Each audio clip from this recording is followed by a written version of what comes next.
আসসালামু আলাইকুম, শুভ সকাল। প্রিয় শিক্ষার্থীরা, আশা করি ভালো আছো, সুস্থ আছো। প্রতিদিন ন্যায় অনলাইন ক্লাস আজ আমি তোমাদের মেকানিক্যাল ষষ্ঠ সেমিস্টারে thermodynamics and hit engine subject নিয়ে আলোচনা করব। আজ আমি তোমাদের যে বিষয়টা দেখাবো সেটা হচ্ছে তোমাদের বইয়ের অধ্যায় 12 পেট্রোল ইঞ্জিন সম্পর্কে আলোচনা করব। আগের দিন ক্লাসে আমি তোমাদের অধ্যায় 11 থেকে অন্তর্দহন ইঞ্জিন সম্পর্কে আলোচনা করছিলাম। আশা করি তোমরা ক্লাসটা ফলো করছো। আজ হচ্ছে আমি তোমাদের 12 অধ্যায় থেকে পেট্রোল ইঞ্জিন সম্পর্কে আলোচনা করব, যেটা খুব ইম্পর্ট্যান্ট পরীক্ষার জন্য। তোমাদের পেট্রোল ইঞ্জিন সম্পর্কে শুধু পরীক্ষা না, আর প্রথমেই ইঞ্জিন মানে বিষয়গুলো প্রথমে আসছিল। আমার তো ইঞ্জিন সম্পর্কে পড়ানোর সময় আমি তোমাদের বলছিলাম যে এই তোমরা যেহেতু মেকানিক্যাল স্টুডেন্ট, সেহেতু তোমাদের খুবই এক্সামের জন্য না, বাস্তব জীবনে যেখানে যাও, যে চাকরিতে যাও, ভাইভাতে যাও, যেখানে যাও, তোমাদের ইঞ্জিনটা কিন্তু এই ইঞ্জিন সম্পর্কে পূর্ণাঙ্গ ধারণা রাখতে হবে, না হলে কিন্তু সমস্যায় পড়ে যেতে হবে। তো তার ভিতর পেট্রোল ইঞ্জিন কিন্তু একটা গুরুত্বপূর্ণ বিষয়। আশা করি আমি যেটুকু বোঝাবো তোমরা বুঝতে সক্ষম হবে। তো চলে যাওয়া যাক। আমাদের প্রথমে জেনে নিব যে আমরা পেট্রোল ইঞ্জিন কাকে বলে। প্রথমে জানবো পেট্রোল ইঞ্জিন কাকে বলে।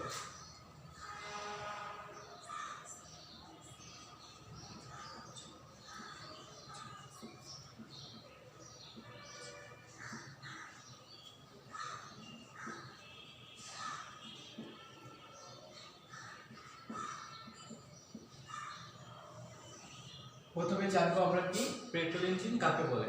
খুব সোজা, যে ইঞ্জিনের জ্বালানি হিসেবে কি পেট্রোল ব্যবহার করা হয় ওটাকে আমরা বলবো পেট্রোল ইঞ্জিন। অর্থাৎ যে ইঞ্জিনে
তাহলে কি জানলাম আমরা যে যে ইঞ্জিনের জ্বালানি হিসেবে আমরা কি পেট্রোল ব্যবহার করবো ওটা হচ্ছে আমাদের পেট্রোল ইঞ্জিন। অর্থাৎ যে ইঞ্জিনের জ্বালানি হিসেবে পেট্রোল ব্যবহার করা হয় তাকে আমরা বলবো পেট্রোল ইঞ্জিন। এরপর আছে আমাদের যে ইঞ্জিন পরিচালনার জন্য আবশ্যক দ্রব্য সামগ্রী। একটা ইঞ্জিন পরিচালনা করতে গেলে আমাদের কি কি দ্রব্য সামগ্রী লাগবে, অর্থাৎ কি কি জ্বালানি ব্যবহার করা হয় ইঞ্জিনে, আমরা ওইটাই জেনে নিব। ইঞ্জিন পরিচালনার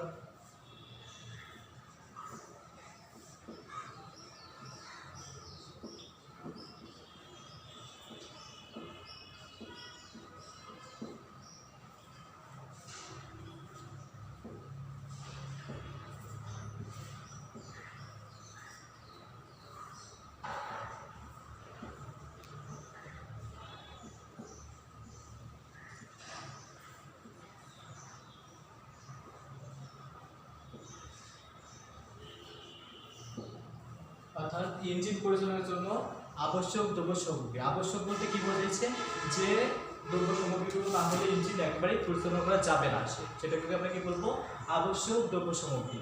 দেখে নিই আমরা যে আবশ্যক দ্রব্য সামগ্রী কি ইঞ্জিন পরিচালনার জন্য। আবশ্যক দ্রব্য সামগ্রী কি,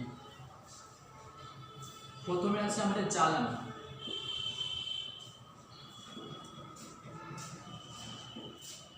তারপর আছে বাতাস বা অক্সিজেন,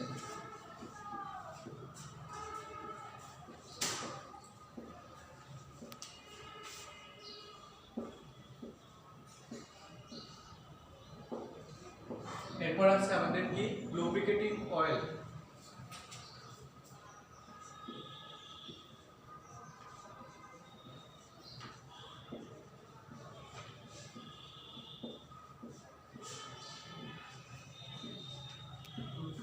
লুব্রিকেটিং অয়েল। এরপর আছে আমাদের পানি, আর একটা বিষয় হচ্ছে সেটা হচ্ছে স্ফুলিঙ্গ।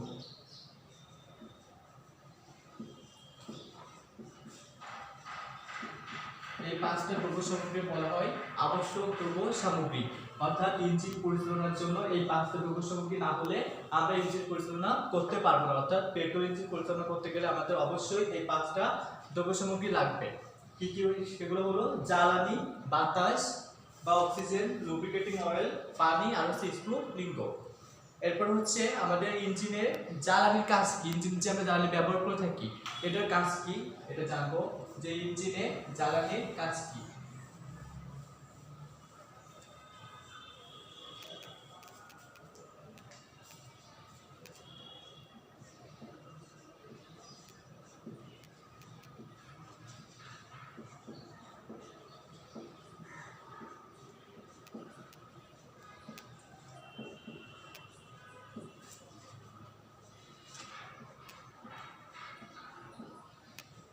ইঞ্জিনের জ্বালানির কাজ কি? ইঞ্জিনে তাপ শক্তি উৎপাদনে জ্বালানি প্রধান ও অপরিহার্য বস্তু। ইঞ্জিনে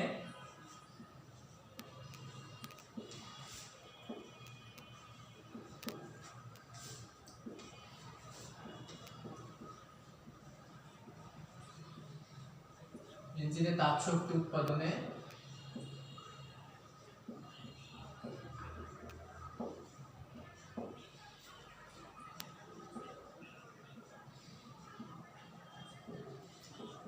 জ্বালানি প্রধান ও অপরিহার্য বস্তু। প্রধান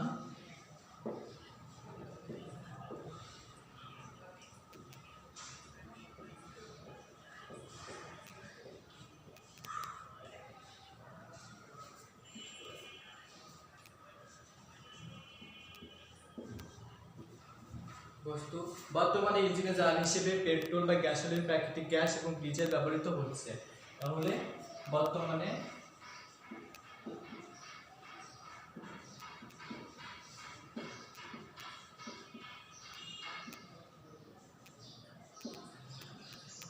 ইঞ্জিনের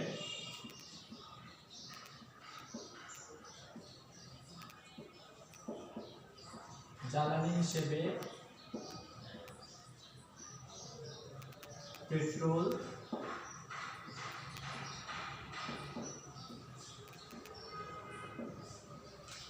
পেট্রোল, তারপর হচ্ছে গ্যাসোলিন বা প্রাকৃতিক গ্যাস,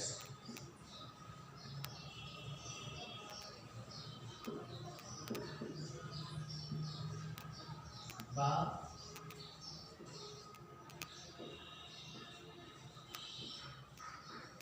প্রাকৃতিক গ্যাস ব্যবহৃত বস্তু।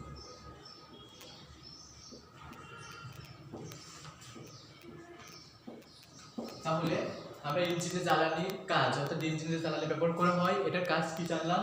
ইঞ্জিনে যে তাপ শক্তি উৎপাদন করা হয় এই তাপ শক্তি উৎপাদনের জন্য আমাদের জ্বালানি খুবই অপরিহার্য, অর্থাৎ প্রধান ও অপরিহার্য বস্তু হিসেবে ব্যবহৃত হয়ে থাকে। এছাড়া কি বলছে, বর্তমানে ইঞ্জিনে যে জ্বালানি ব্যবহার করা হয়ে থাকে তার মধ্যে পেট্রোল, গ্যাসোলিন বা প্রাকৃতিক গ্যাস ব্যবহার করা হয়ে থাকে। এরপর আমরা জানবো ইঞ্জিনে বাতাসের কাজ কি। ইঞ্জিনে যে বাতাস ব্যবহার করা হয়ে থাকে, আমরা প্রথমে জেনে নিয়েছিলাম যে ইঞ্জিন পরিচালনার জন্য প্রধান যে আবশ্যক দ্রব্য সামগ্রী তার মধ্যে কিন্তু জ্বালানি ছিল, বাতাস ছিল, পানি ছিল। আমরা জ্বালানির কাজটা জেনে গেছি যে ইঞ্জিনে জ্বালানির কাজ কি। ইঞ্জিনে জ্বালানির কাজ হচ্ছে কি, ইঞ্জিনে তাপ শক্তি উৎপাদনে কি করা হয়, জ্বালানি প্রধান অপরিহার্য বস্তু হিসেবে ব্যবহৃত হয়।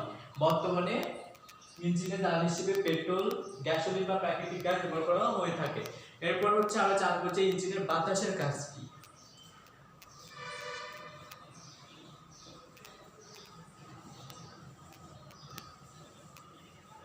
জেনে নিব ইঞ্জিনে বাতাসের কাজ কি।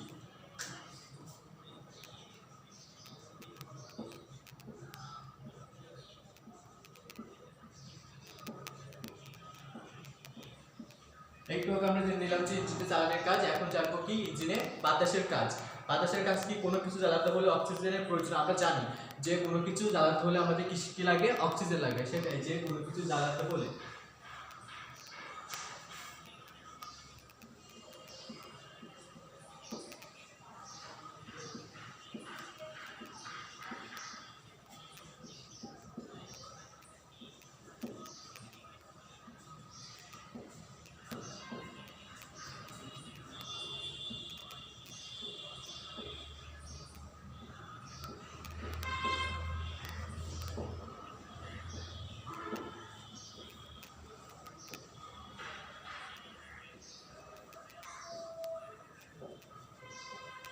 চালাতে হলে অক্সিজেনের প্রয়োজন হয়, এটা আমরা সবাই জানি।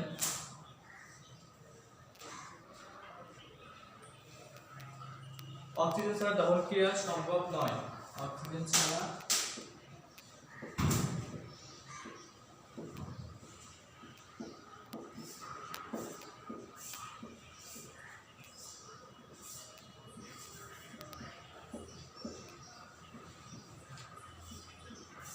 দহন ক্রিয়া সম্ভব নয়।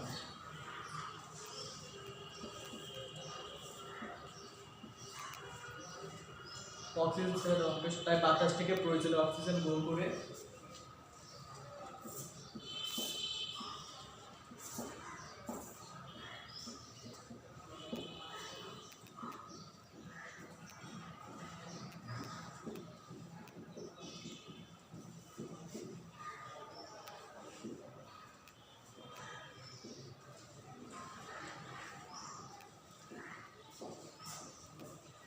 বাতাস থেকে প্রয়োজনীয় অক্সিজেন গ্রহণ করে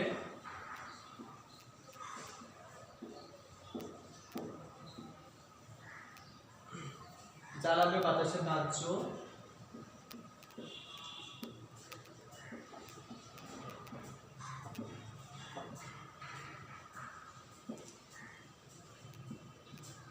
বাতাসে দাহ্য মিশ্রণ তৈরি করে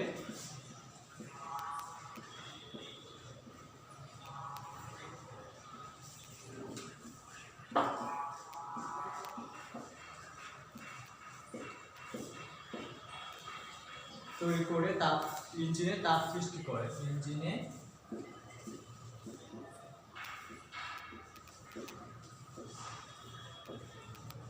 তাপ উৎপাদন করা হয়।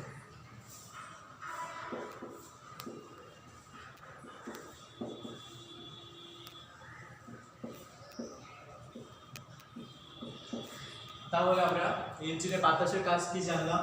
কোনো কিছু জ্বালাতে হলে অক্সিজেনের প্রয়োজন, আমরা এটা সবাই জানি যে কোনো কিছু দাহ্য বা জ্বালাতে হলে আমাদের সেখানে অক্সিজেন লাগবেই, অক্সিজেন ছাড়া কখনো জ্বালানো যাবে না, অর্থাৎ দহন ক্রিয়া সংঘটিত হয় না অক্সিজেন ছাড়া। তাহলে অক্সিজেন ছাড়া দহন ক্রিয়া সম্ভব নয়।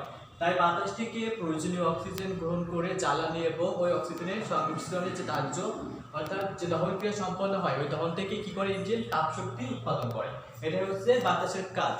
অর্থাৎ ওই বাতাসের মাধ্যমে যে অক্সিজেন থাকে ওটা কি অক্সিজেনটা জ্বালানির সাথে সংমিশ্রিত হয়ে দহন ক্রিয়া সম্পাদিত করে, আর এই দহনের ফলে যে তাপ উৎপাদন হয় এটাই হচ্ছে ইঞ্জিনের মূল কাজ। তাহলে আমরা জেনে গেছি যে ইঞ্জিনে বাতাসের কাজ কি ছিল। কোনো কিছু জ্বালাতে হলে অক্সিজেনের প্রয়োজন, অক্সিজেন ছাড়া দহন ক্রিয়া সম্ভব নয়। তাই বাতাস থেকে প্রয়োজনীয় অক্সিজেন গ্রহণ করে জ্বালানি ও বাতাসের দাহ্য মিশ্রণ তৈরি করে ইঞ্জিনে তাপ উৎপাদন করা হয়। এখন আমরা জানবো যে ইঞ্জিনে লুব্রিকেটিং এর কাজ কি।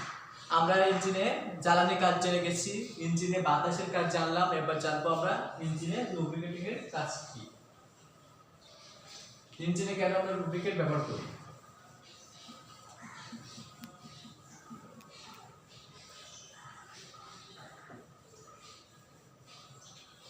জেনে নিব ইঞ্জিনে লুব্রিকেটিং কেন ব্যবহার করি।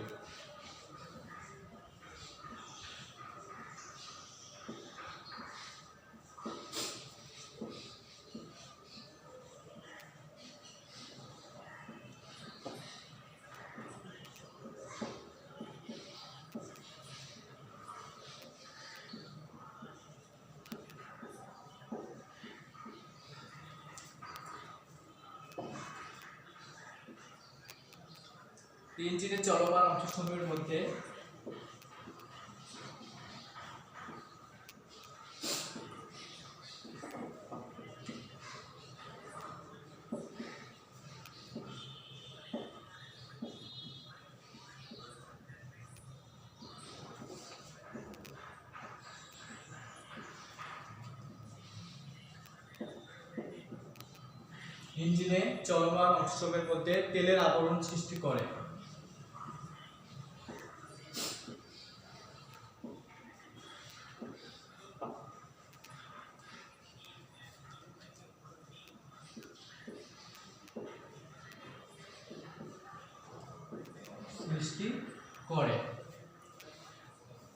ওই অংশের মধ্যে পিচ্ছিলতা সৃষ্টি করে, ওই অংশের মধ্যে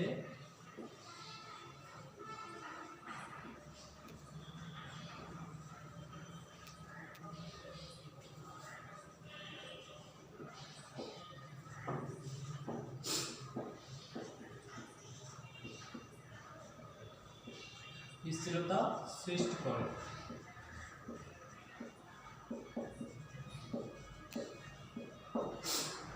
করে। এতে ঘর্ষণজনিত ক্ষয় হ্রাস পায়। এতে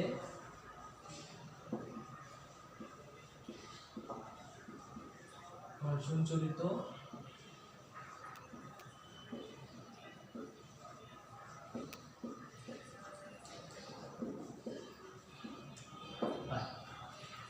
তারপর হচ্ছে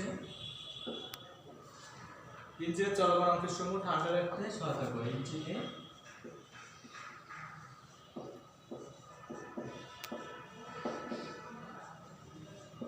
চলমান অংশের সমূহ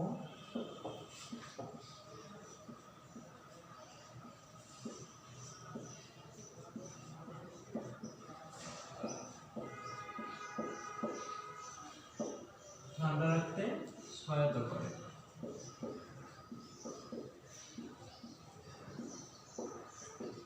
তাহলে আমরা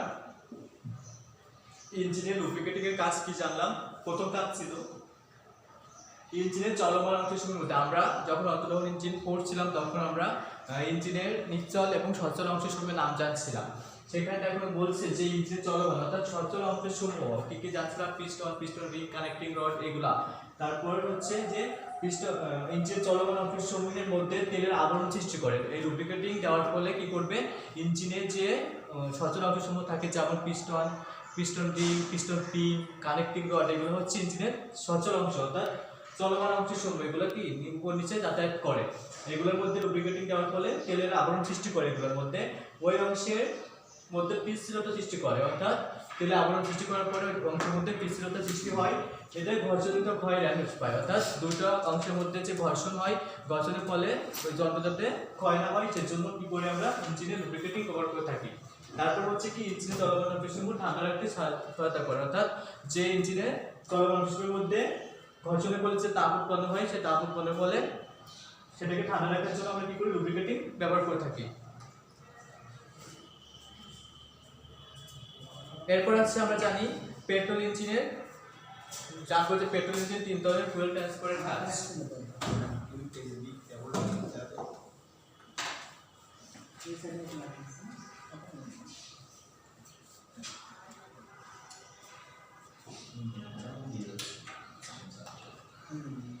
এখন আমরা জানবো যে পেট্রোল ইঞ্জিনের 3 ধরনের যে ফুয়েল ট্রান্সফার থাকে সেই ট্রান্সফারগুলোর নাম, অর্থাৎ পেট্রোল ইঞ্জিনের ফুয়েল ট্রান্সফারের নাম।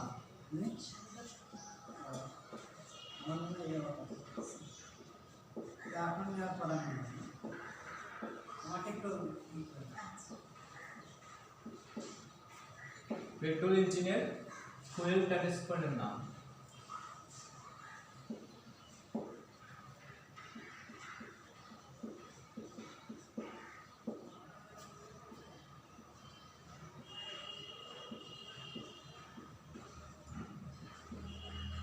অর্থাৎ পেট্রোল ইঞ্জিনে যে ফুয়েল ট্রান্সফার থাকে তাদের নাম আমরা জেনে নেব। অর্থাৎ ফুয়েল ট্রান্সফার বলতে কি বোঝায়, জ্বালানি ট্রান্সফার করা, অর্থাৎ জ্বালানি সরবরাহ করার জন্য যে পাম্প ব্যবহার করে থাকি আমরা সেই পাম্পগুলোর নাম জানবো। সাধারণত পেট্রোল ইঞ্জিনে 3 ধরনের ফুয়েল ট্রান্সফার ব্যবহার করে থাকে। একটা হচ্ছে মেকানিক্যাল পাম্প,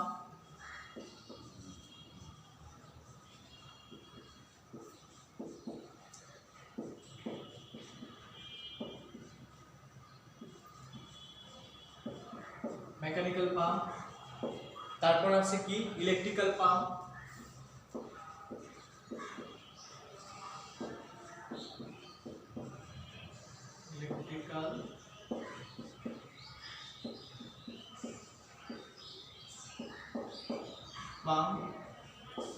তারপর আছে কম্বিনেশন ফুয়েল পাম্প,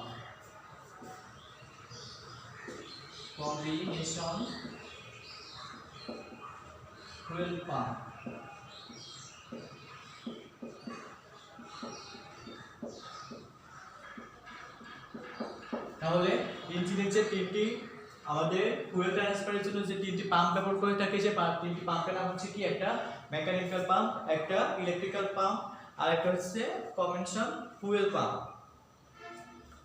এখন আমরা জেনে যে কেমিক্যাল কারেক্ট মিক্সার কাকে বলে। কেমিক্যাল কারেক্ট মিক্সার আর একটা হচ্ছে রিক্স মিক্সার, এই দুটো বিষয় জানবো। একটা হচ্ছে কেমিক্যাল কারেক্ট মিক্সার আর একটা হচ্ছে রিক্স mixer, chemical correct mixer, chemical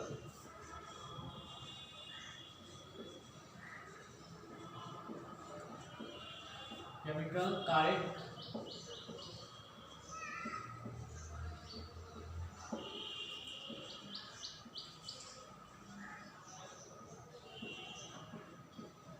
chemical correct mixer. Petrol ইঞ্জিনের যে মিশ্রণের মধ্যে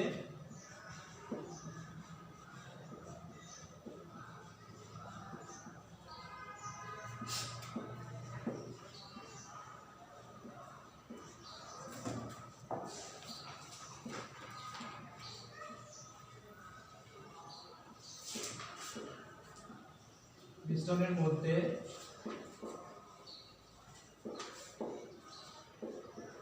পেট্রোল ইঞ্জিনের যে মিশ্রণের মধ্যে 15 ভাগ বাতাসের সাথে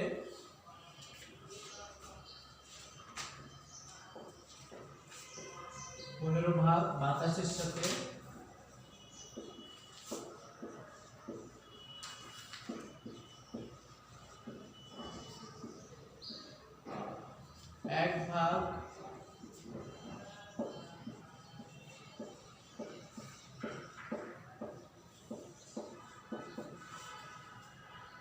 জ্বালানি থাকে, অর্থাৎ 15:1 অনুপাতের মিশ্রণকে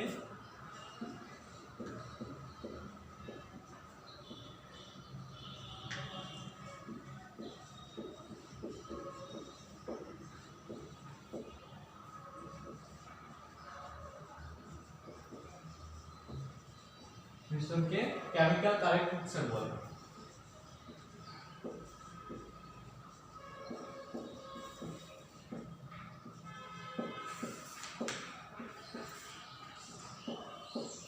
কারেক্ট মিক্সার বলে।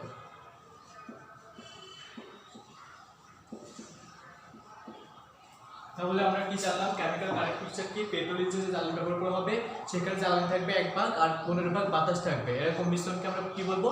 Chemical correct mixer. অর্থাৎ পেট্রোল ইঞ্জিনের যে মিশ্রণের মধ্যে 15 ভাগ বাতাস থাকবে এবং 1 ভাগ জ্বালানি থাকে, অর্থাৎ 15:1 অনুপাতের মিশ্রণকে আমরা কি বলবো? Chemical correct mixer. আর এটা হচ্ছে রিচ মিক্সার।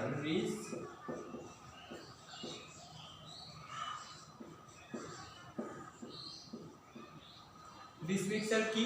যে মিশ্রণে বাতাস ও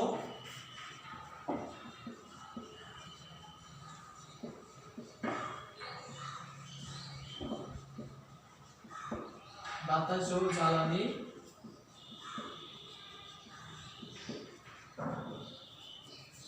অনুপাত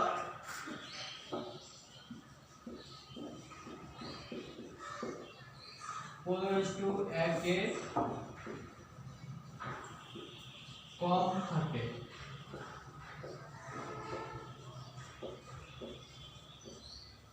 কম থাকে। সে মিশ্রণকে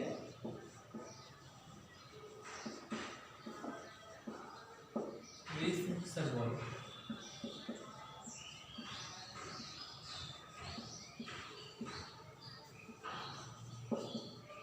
রিচ মিক্সার কি?